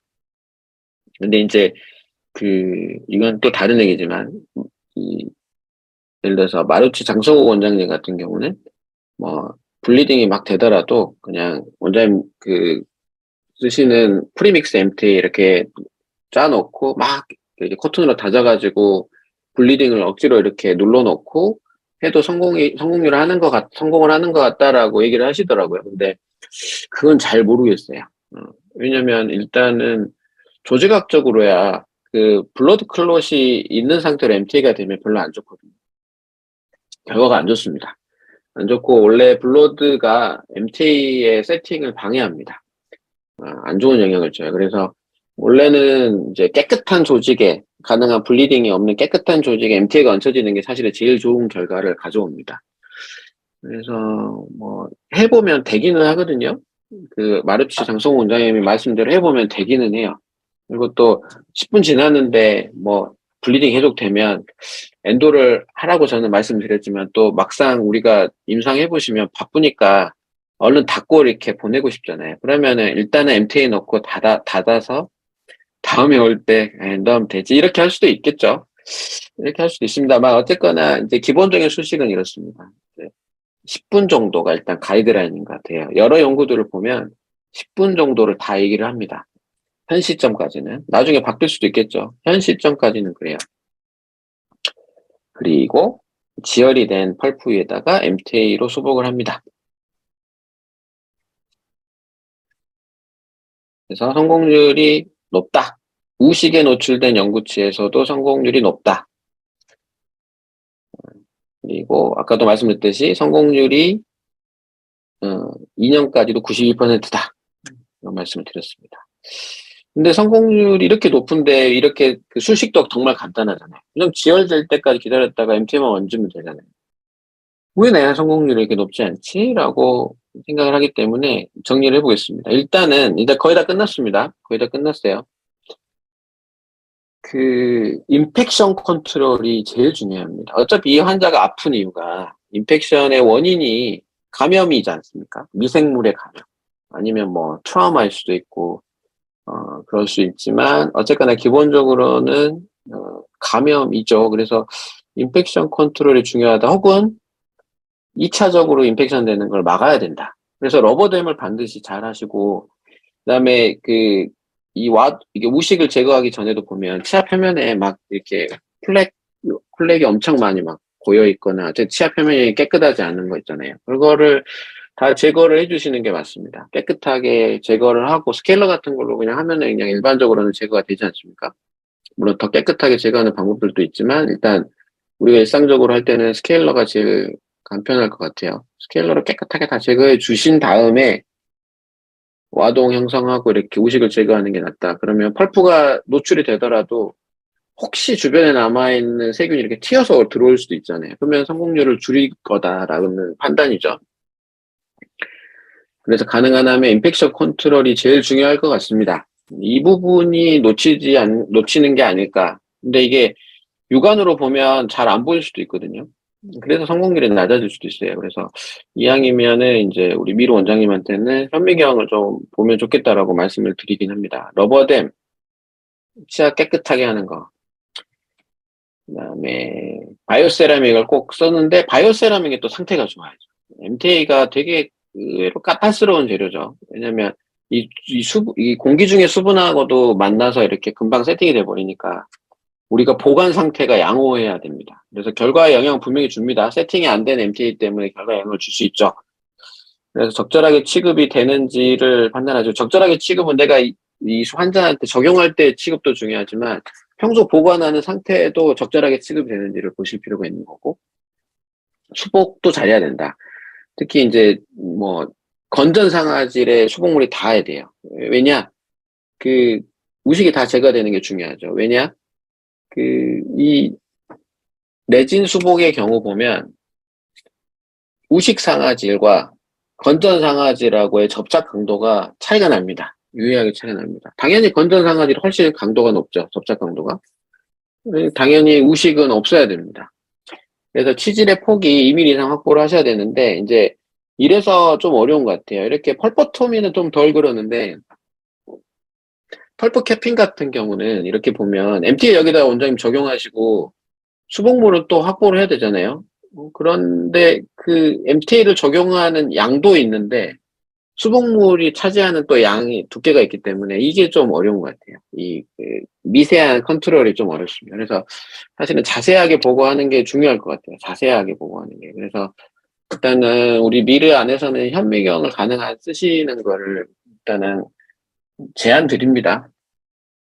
이 성공률을 높일 수 있다고 봐요. 이게 육안으로 하는 거랑은 차이가 납니다. 그래서 일단은 굉장히 몇 미리, 막 1, 2mm 차이를 이렇게 우리가 다루기 때문에 현미경이 좋을 것 같고요. 그래서 지금 이게 네 줄입니다. 오늘의 결론은 이거죠.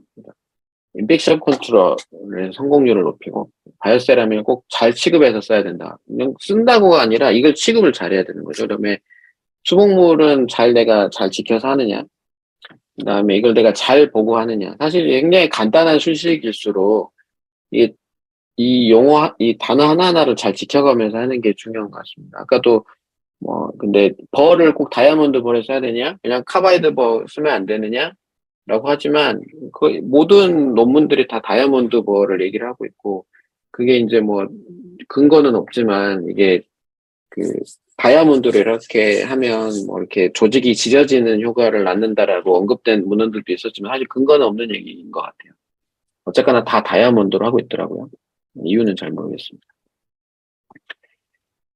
그래서 이제 마무리하겠습니다. 이거는 그냥 재미로 읽어주십시오. 우리는 늘 최선을 다하고 있습니다. 일단 문진을 잘할 필요가 있다. 문진을 잘할 필요가 있고 그다음에 잘 원인들을 확인하고 해소해주면 근간치료는 안 할 수도 있습니다. 풀퍼톰이 안 할 수도 있죠.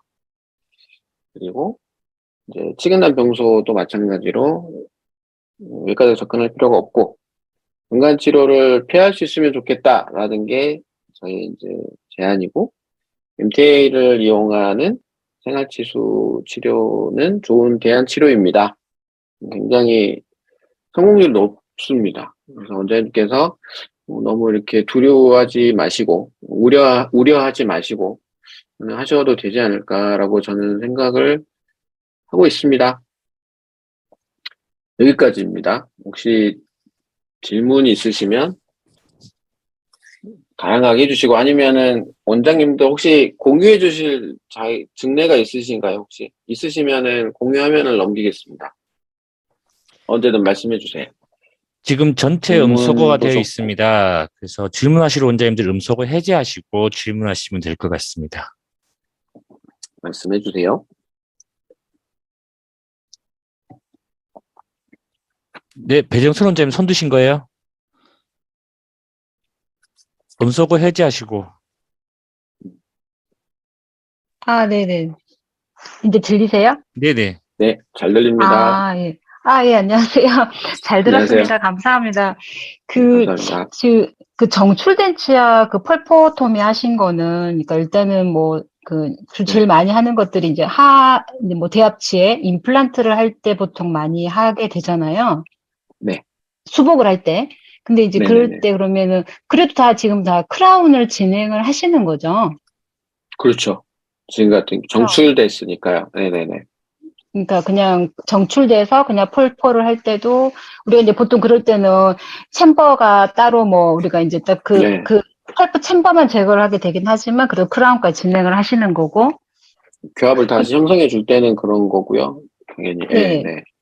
음. 어, 레진만 하고 마무리할 수도 있겠죠? 다른, 뭐, 정출이 아니라 이제 수복만 할 때는요? 음, 그러니까 교합을 다시 형성해 줄 목적이기 때문에 크라운을 하신다는 거예요. 그러면 그거 정출된 치아는. 정출된 네, 치아는 정출된 거는 그런 거고, 네. 그거는 이제 고철 개념에 따라서 하시면 될 것 같습니다. 네. 음, 그리고 지금 폴포에 지금 파셜 폴포를 지금 하실 때 이제 예를 네. 들면 MTA를 지금 프리믹스된 걸 쓰시고 그다음에 이제 레진 수복을 하시고 나서 이제 뭐 네. 지금 보여주셨던 것들은 대부분 다 와동이 좀 컸었기 때문에 크라운으로 아마 진행이 됐을 것 맞습니다. 같은데 맞습니다. 그때 뭐 예를 들어서 이제 인레이 정도 할 수 있는 정도의 와동의 크기다라고 했을 때도 인레이로도 많이 진행을 하시나요?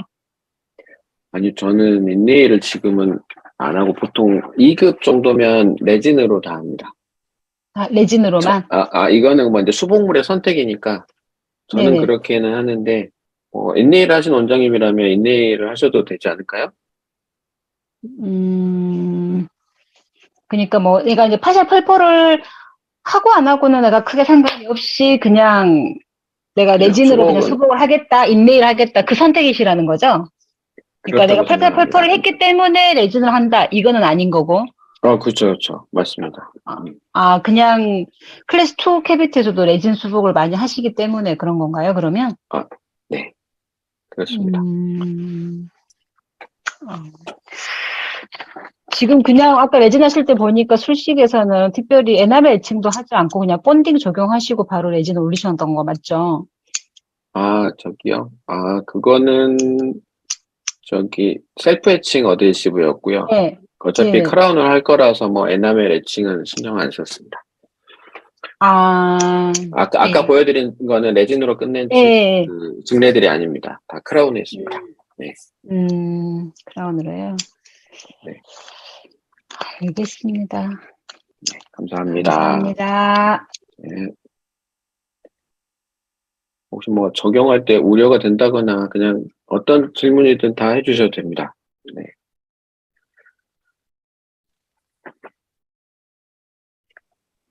원장님 네, 안녕하세요. 경삼미르치과 안녕하세요. 홍민정인데요. 네, 반갑습니다. 네, 네, 저 파셜 펄포토미 10대들에겐 참 자주 하는데 교정 네, 환자들의 경우에 충치 있어서 이제 네, 리퍼돼야 오는 경우들이 많아서 네, 그런 네, 경우에는 대부분 이제 성장이 덜 된 경우라서 크라운을 잘 음, 진행을 하지 않아서 레진 수복을 음, 하면 결과가 비교적 양호한데요.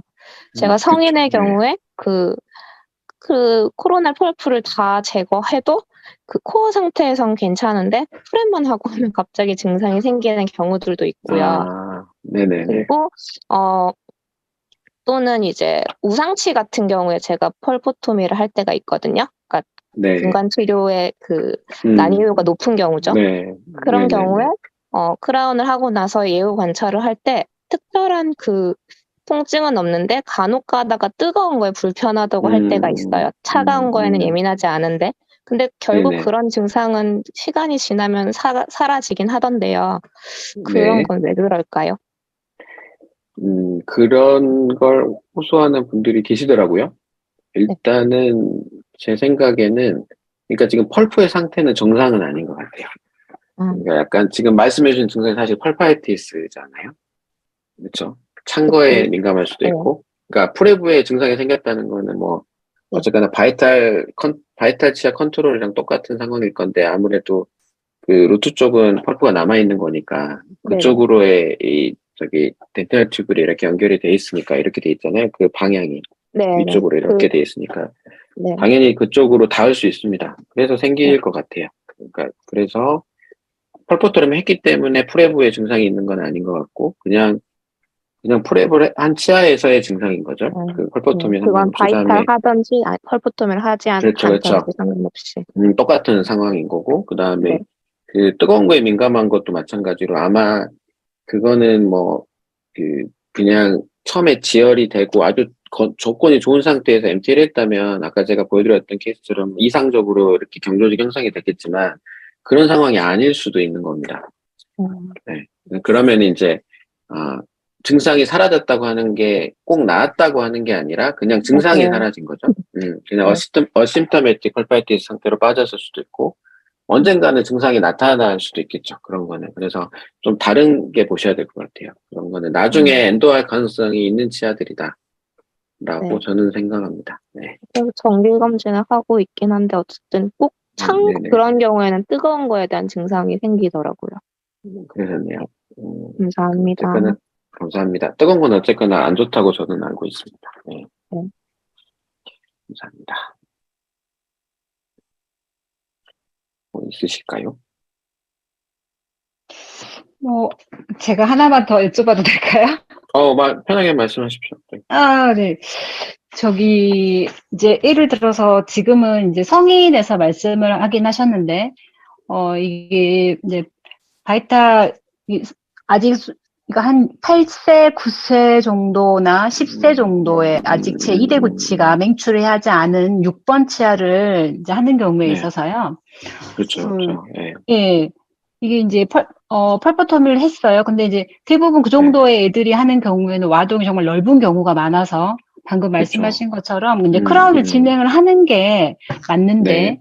아직 네. 크라운 랭수도 짧고 그다음에 아직 그쵸, 7번이 그쵸. 맹출 부분이 아직 그러니까 어중간한 자리여가지고 크라운 어. 진행이 안 되면 레진 그쵸, 코어만 해서 올려놓게 되면 이게 그쵸. 이제 나중에 7번을 좀 올라오면은 하시게요라고 하긴 하는데 또 이제 그게 네. 할 때쯤 됐을 때는 레진 코어의 상태가 영 미심쩍고 이렇게 되더라고요. 애매하게. 네, 그래서 그럴 수 이제 있죠. 근데 이제 원장님 혹시 이제 하셨을 때 이런 상황에서나 아직 그 혼합치열기의 네. 아이들이나 그쵸, 7번이 그쵸. 맹출되지 않은 경우에 6번을 할 때는 6번 진행을 그냥 바로 크라운 어떻게 해서든지 크라운 네. 랭스를 확보해서 하시는지 아니면 그냥 어쩔 수 없이 이제 코어로 놔두고 이제 그러니까 시간이 더 지나고 나서 레진 상태는 그때 보고 결정을 해서 다시 한번 또 재수복을 하든지 이렇게 하는지 그거에 나름대로 어떤 프로토콜이 있으신지. 저는 레진으로 하려고 합니다. 레진을 좀 잘 해주려고 합니다. 레진으로. 그런 경우에는. 네. 그러니까 어차피, 수복의 선택이잖아요. 네. 당연히 크라운을 할 수 없는 상황이면 유지가 안 나올 거 아닙니까? 그래서 레진으로 합니다, 저는. 그런 경우는. 그게 어차피 그 와동의 마진이 대부분 치은 연화로 대부분 들어가는 경우가 많잖아요. 이런 애들은. 그래도 이제 그쵸. 레진을 네. 했을 때 나중에 특별히 크게 문제가 되지는 않으셨다는 거겠죠? 인상 심리학의 차이인가? 그게 이제 근거가 아주 많지는 않은데 그게 원래 네. 이제 파스칼 바네가 얘기했던 마진 엘리베이션인가요? 뒷마진 엘리베이션인가요? 그 글씨하고 비슷하게 생각하시면 될 것 같아요. 어차피 레진이 치은 연화에 이렇게 위치하더라도 우리가 네. 수복을 이렇게 잘 프로토콜대로 잘 해주면 그게 잘 버팁니다. 사실은 잘 버텨요. 그게 꽤 예전부터 얘기가 됐었던 건데 사실은 뭐 파스칼만네가 이제 이름을 붙여서 이렇게 얘기를 이렇게 하고 있더라고요. 그래서 그거는 네 그렇게 접근하셔야 될 것 같아요. 수복물을 내가 어떻게 해주느냐의 문제인 거지. 이거는 물론 대부분의 경우는 좋은 조건에서 항상 할 수는 없는 것 같긴 해요.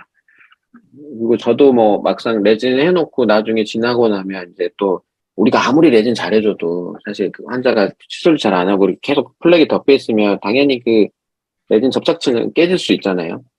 네. 그러니까 그거는 뭐 어쩔 수 없지만 우리가 처음에 해줄 때는 그래도 러버댐도 하고 뭐 이렇게 잘 봐서 격리도 잘 해가지고 이렇게 레진 수복을 해주면 그래도 잘 버티는 환자들은 꽤 잘 버티거든요.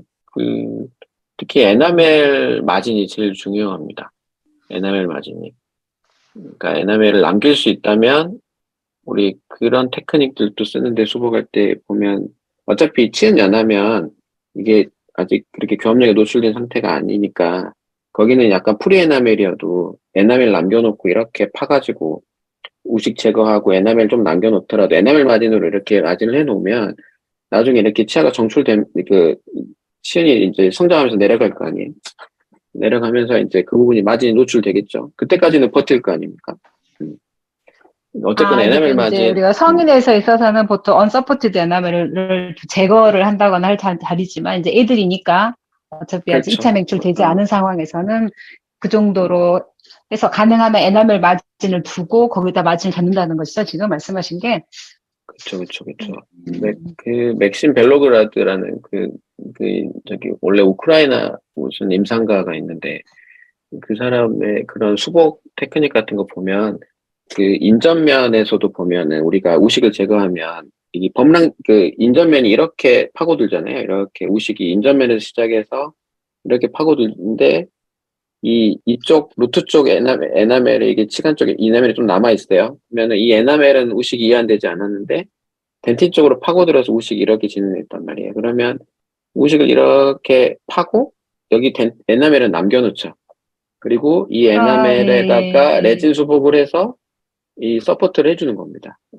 그런 본 적 있는 테크닉들이 것 있습니다. 같아요. 네네네. 성인에서도 그런 테크닉을 써요. 그러니까 예. 일단은 치은 연화의 경우에도 제 판단에는 우리가 수복을 잘 해주면 그래도 잘 버틸 수 있다라고 생각은 하는데 뭐 이제 여러 가지 상황이 있을 수 있으니까 뭐 환자도 뭐 컨트롤이 돼야 되고 뭐 그런 수복 과정을 견뎌야 되잖아요, 환자가. 그러니까 러버댐도 될 수 있어야 되는 상황이고 근데 그런 전제 조건들은 있지만 해보면 여러 케이스들 해보면 진짜 그렇게 펄퍼토미하고 레진 수복만 저는 하거든요. 6번 같은데 광범위하게 손상됐을 때도. 그냥 플러그 레진 아니 플러그 레진 그 레진 코어를 쓰신다는 거죠? 레진 수복을 해줍니다. 레진 수복을 팩커블을 마지막으로 해주신다는 거예요? 그러면? 네네. 레진 수복을 그냥 해줍니다. 이 케이스가. 그리고 제가 하나만 더 여쭤볼게요. 죄송해요. 네, 질문 너무 많이 아니요. 편하게 물어보세요. 우리가 이제 이바지네 투수, 치위치 있잖아요. 네. 이제 우리 치위치가 우리가 이제 증상은, 그러니까 아직 뭐 우리가 치근 다륙, 루트 부분에 있어서의 치근단염이 생긴 정도는 아니지만 대부분 애들이 이제 약간 시리다, 시큰하다라는 증상만 좀 처음에 호소를 하다가 나중에 보면 이제 씹을 때 아프다고 이렇게 와가지고 엔로를 하는 경우에, 그렇죠. 그게 이제 아까 말씀하셨던 것처럼 이게 펄프가 어디까지가 이게 인펙션이 됐느냐를 사실 구분하기가 좀 어렵잖아요. 아까 말씀하셨던 것처럼 성인에 있어서 내가 우식을 제거하다 노출이 되는 경우든 그게 이제 예를 들어 바이트 테스트를 해서 이 증상이 있냐 없냐를 가지고도 하긴 하겠지만 아직 애들은 좀 그게 힘들기도 하고 그래서 이제 좀 어디 부분까지 하기가 항상 좀 애매하기 때문에 이제 말씀을 드려서 일단은 그러니까 펄포 개념을 펄포라기보다 하고 증상이 있으면 더 진행을 하고 없으면 그 상태에서 멈추자라고 말씀을 드리긴 하는데 원장님은 이제 일부러 이제 MTA를 더 이제 활용을 많이 하고 특히 이제 이렇게 약간 이제 예전에는 막 또 그레이여서 색깔이 더 보기 싫어서 그러긴 했지만 요즘에는 이제 또 지루도 있고 하니까 해보시면 지금 최근에 이렇게 임상을 해보셨을 때 CH에서 MTA 사용해서 예전에는 내가 루트까지 많이 제거를 했는데 요즘에는 훨씬 크라운 포션 부분에서나 아니면 완전히 루트 그 오리피스 상방 정도로 음. 해서 더 마무리가 되는 것이 더 있더라. 뭐 이런 게 혹시 좀 있나요? 아니면 그냥 뭐 이거는 어차피 인피션인데 어디까지 됐냐의 차이기 때문에 그건 크게 그쵸, 그쵸. 상관이 없다. 이렇게 생각하시나요? 네네. 그쵸. 음. 그거는 뭐, 치위치냐 아니냐의 문제는 아닌 것 같고요. 어떤 치아든 간에 그 원칙은 똑같을 것 같아요. 방금 말씀해 주신 것처럼 원장님이. 펄프를 어디까지 제거하느냐는 그게 치수염의 상태인데 우리가 그걸 알 수가 없긴 하니까. 근데 그냥 일반적으로 생각을 해보면 송구치 같은 경우는 되게 그 좁잖아요. 좁기 때문에 네. 사실은 우리가 그 재생 근간 치료하듯이 사실은 펄프 제거하고 나면 어쨌거나 치근 쪽은 남겨놓는다고 해도 우리가 레진 수복할 거 남겨놔야 되잖아요. 네. 송구치는 레진 수복할 두께가 남겨놔야 되잖아요.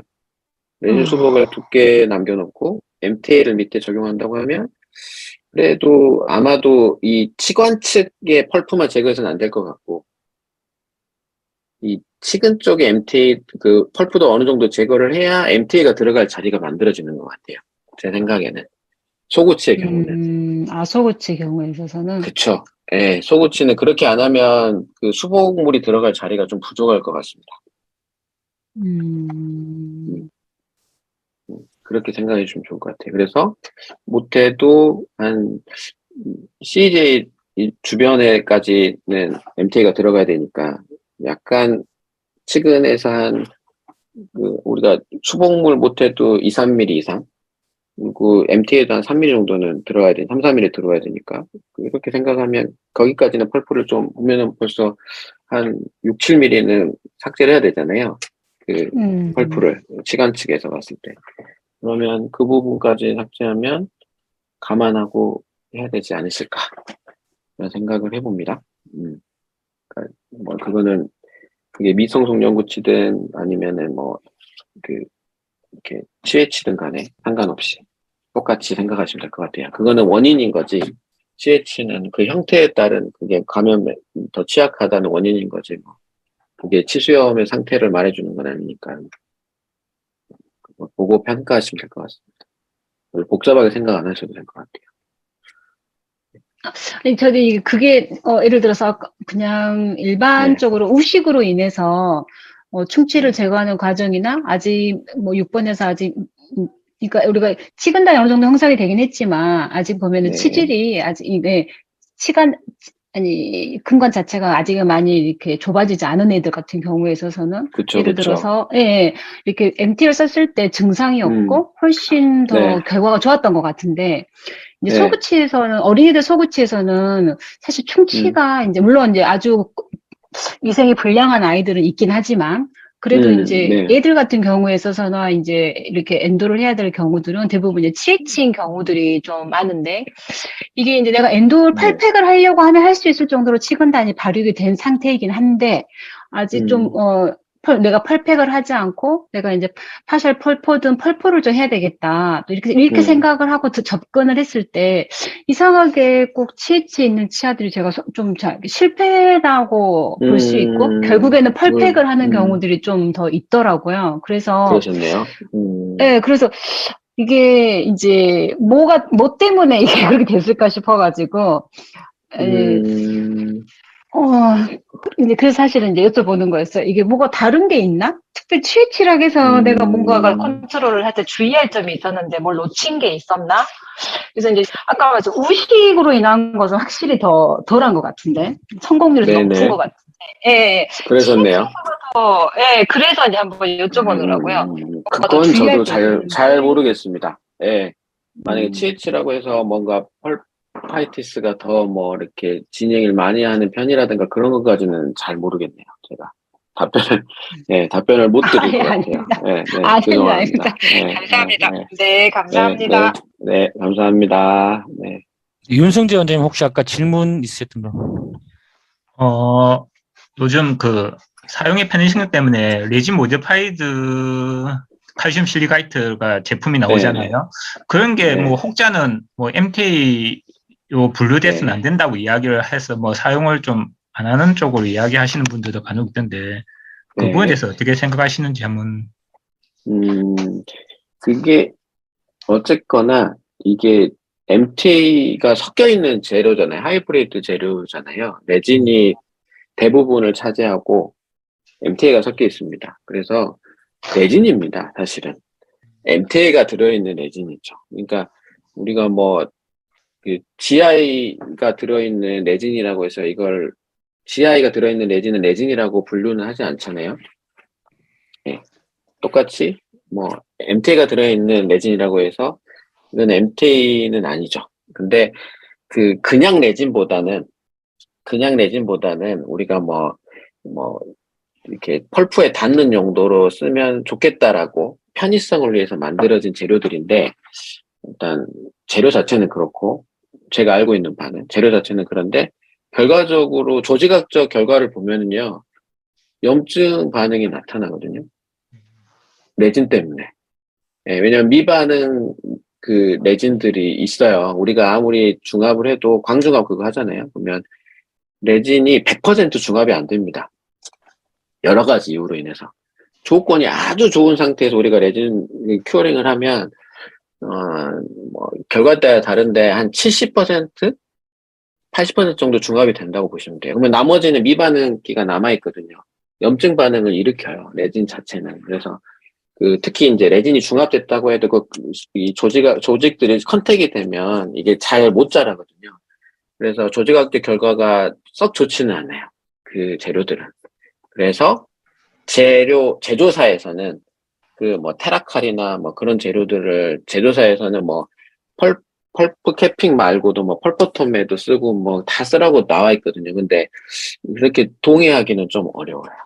그러니까 제가 드리고 싶은 말씀은 그런 재료는 사실 조직학적 결과가 좋지 않으니 펄프가 노출되면 무조건 MTA다 라고 생각을 하고, 만약에 그런 재료들을 쓰시는 거는 제 생각에는, 저도 그렇게 쓰고 있지만 제 생각에는 이 인다이렉트 펄프 캐핑에만 쓰시면 좋을 것 같아요.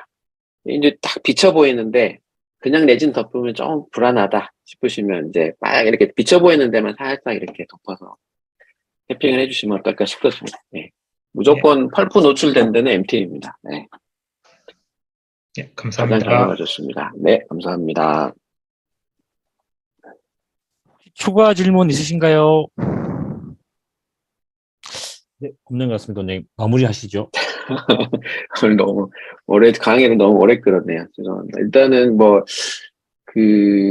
제가 그렇게 강의를 이렇게 디자인한 이유가, 원장님께서 이제 우리가 그냥 펄퍼텀에 하셔도 된다고 말하는 거하고 원장님께서 받아들이는 게 많이 다를 것 같아요. 그래서 일단은 사실 고민이 많이 되는 문제였어요. 저도 되게 오랫동안 이렇게 계속 지켜봤던 케이스 이 테크닉이거든요. 이 펄퍼토미가 성인 연구체에서 해도 되느냐에 대한 주제는 되게 고민스러웠던 주제였죠.